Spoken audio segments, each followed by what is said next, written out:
सर्वप्रथम महादेव गुरुदेव के चरणों में प्रणाम। सावरी दीदी नीलानंद के चरणों में प्रणाम। यहाँ उपस्थित समस्त गुरु भाई एवं गुरुमानों को मेरा प्रणाम। कुछ दिन से एक सवाल मेरा मन में घूम रहा था कि लोग महादेव को गुरु बना बना के छोड़ दिया और उसके साथ साथ 3 सूत्र करते हैं तो याद नहीं रहता है। कि हमें कुछ दिनों से इसके पीछे किताब में और अन्य अन्य माध्यमों से खोजने में लगे हुए थे कि आखिर इसका कारण क्या है, क्यों गुरु जी से हमारा रिश्ता बन नहीं पा रहा या बन रहा है तो टिक नहीं पा रहा। तो खोजते खोजते खोजते खोजते बुक वगैरह में यहाँ तक समझ में हमको जो आया अभी आपको बताने का प्रयास करेंगे। कोई भी रिश्ता जो हम लोग निभा रहे हैं अभी के डेट में उस स्वार्थ पर निर्भर करता है पूरी तरह से। मतलब अपना अगर फायदा हो रहा है तो रिश्ता ठीक है और नहीं तो रिश्ता खत्म। और स्वार्थ के बेस पर जो रिश्ता है वो रिश्ता कितना दिन चलेगा। अभी हम लोग का आदत पड़ गया है कि बिना स्वार्थ का हम लोग के पास कोई रिश्ते नहीं है। आप एक भी रिश्ता बता दीजिए जिसके पीछे स्वार्थ ना हो। निस्वार्थ कोई रिश्ता नहीं है हमारे पास अभी। और स्वार्थ में इतना ज्यादा मैंने कहिए कि डूब गए हैं कि उससे कुछ मिले या ना मिले मोह हो गया है। अजब तरह का मोह हो गया है कि अगर ना मिला है तो आगे चल के मिलेगा, जिस कारण से उस मोह के कारण हम उसको छोड़ भी नहीं पाएंगे और मोह के कारण समझ भी नहीं पाएंगे कि रिश्ता जो है मेरा स्वार्थ पर टिका हुआ है। इस लाइन को इस तरह से समझिए कि अगर कोई गुजर जाते हैं तो किसी के लिए कोई नहीं रोता है जो जितना ज्यादा रोता है सिर्फ उसका स्वार्थ रोता है। आपका स्वार्थ उसके साथ जितना जुड़ा हुआ होगा ना उतने ज्यादा वो रोएगा। और नहीं तो आप गौर करके देखिए कि कोई पड़ोसी में गुजर जाता है कई दिन आप रोते हैं, कितना बार रोते हैं? नहीं रोते हैं। तो जिससे जिसका जितना ज्यादा स्वार्थ है हमारा आदत बन गया है अभी कि हमारा जो भी रिश्ता जो है हमारा अभी के डेट में सब स्वार्थ पर डिपेंड करता है। और यहाँ जो महादेव से हमको रिश्ता बनाना है गुरु का ये निस्वार्थ बनाना है। अंतर समझ में आ रहा है? यहाँ पर शायद कोई स्वार्थ लेके बैठे होंगे। अभी यहाँ पर आप लोग घर से चल के आए शिव चर्चा में तो किन्हीं के मन में कोई लालच नहीं होगा कि हाँ हमको यहाँ जाएंगे तो ये महादेव से हमको ये चाहिए या वो चाहिए। निस्वार्थ भाव से आए हैं तो ये यहाँ रिश्ता आपको निस्वार्थ बनाना। और हमारा आदत क्या बना हुआ है कि बिना स्वार्थ का तो कोई रिश्ता में नहीं चलेगा। तो कहाँ से टिकेगा? टिकने वाला सवाल नहीं है। अब यहाँ पर है जो कि साहब आपको रास्ता बताए कि 3 सूत्र करके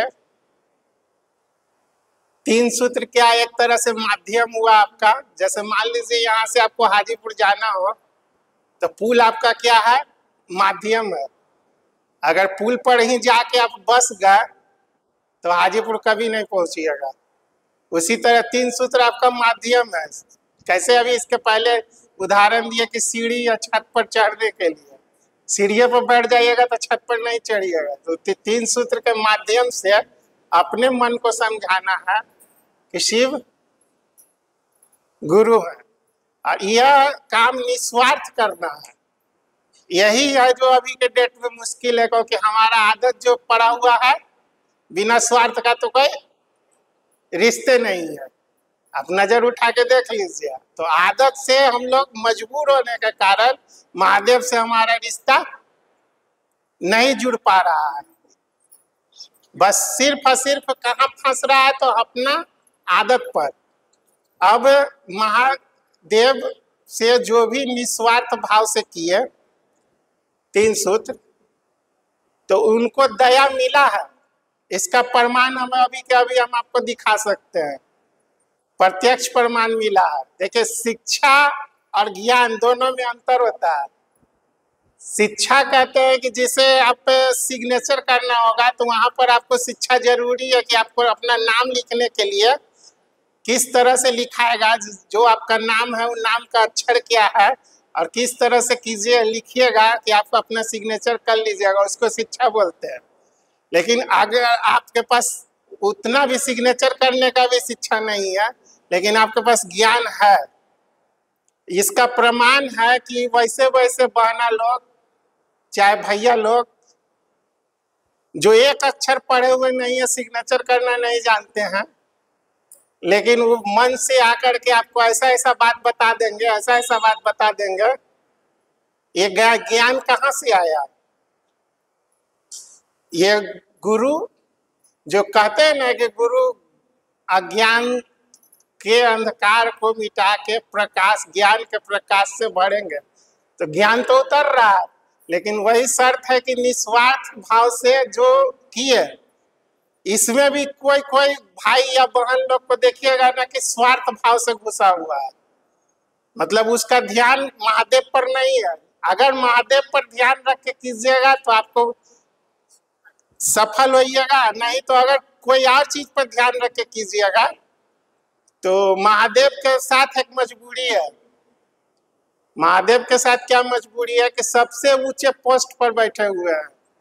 उनका इतिहास उठा के देख लीजिए, कभी किसी को मना नहीं किए कोई भी चीज के लिए। जैसे रावण जाके कहा कि हमको त्रिलोक की शक्ति चाहिए, बोले ले लो। भस्मासुर वरदान मांगा कि भाई जिसके सिर पर हाथ रखे वो भस्म हो जाए, कहीं ले लो। तो ना किसी को आज तक वो नहीं कहे या काट छाट नहीं किया कि आप कहिएगा कि हमको पूरा गांधी मैदान लिखवा दीजिए, तो आपको ना नहीं कहेंगे, कहेंगे ले लो। लेकिन जब यहाँ पर गुरु बना करके आप मांगिएगा तो आपको उस तरह का ज्ञान देंगे, समझ देंगे। और इसका प्रमाण है कि नहीं एक अक्षर पढ़े हुए भी भाई लोग बहन लोग आज मंच से आके अच्छा अच्छा ज्ञान की बातें करके जाते हैं। तो यहाँ कहने का उद्देश्य है कि आप भी है जो निस्वार्थ मन से महादेव पर ध्यान रख के, गुरु जी पर ध्यान रख के 3 सूत्र कीजिए। 3 सूत्र करना ही होगा, क्योंकि वह रास्ता है। पुल पर अगर जाकर घर बना लीजिएगा तो हाजीपुर कभी नहीं पहुंचिएगा, तो उसके लिए आपको है जो कि पुल को पार करना होगा, 3 सूत्र करना होगा। 3 सूत्र में आप तीनों सूत्र, पहला में आपको दया मांगना है, दूसरा में चर्चा करना है, तीसरा में नमः शिवाय से गुरु को प्रणाम करना है। अब इसमें हम महादेव के शिष्य हुए हैं या ना हुए हैं तो गुरु की दया की बात है, परम 3 सूत्र से कोशिश ही ना करे ये तो गलत बात है। इसे 3 सूत्र से प्रयास करते रहिए, शिव को अपना गुरु बनाइए। अब एक सवाल पूछे थे कि आपने महादेव को गुरु क्यों बनाया है? ये क्यों तो बहुत बड़ा कारण है, हम पहले भी उदाहरण दिए हैं, अभी एक बार फिर आपको सामने रिपीट कर देते हैं। जैसे मान लीजिए बिजली का खम्भा सब लोग देखे होंगे। बिजली का खम्भा अगर यहाँ जमीन पर रखा हुआ है, कितना चौड़ा रहता है देख रहे हैं। उस पर अगर आपको चलने के लिए बोले तो आप चलिएगा नहीं चलिएगा?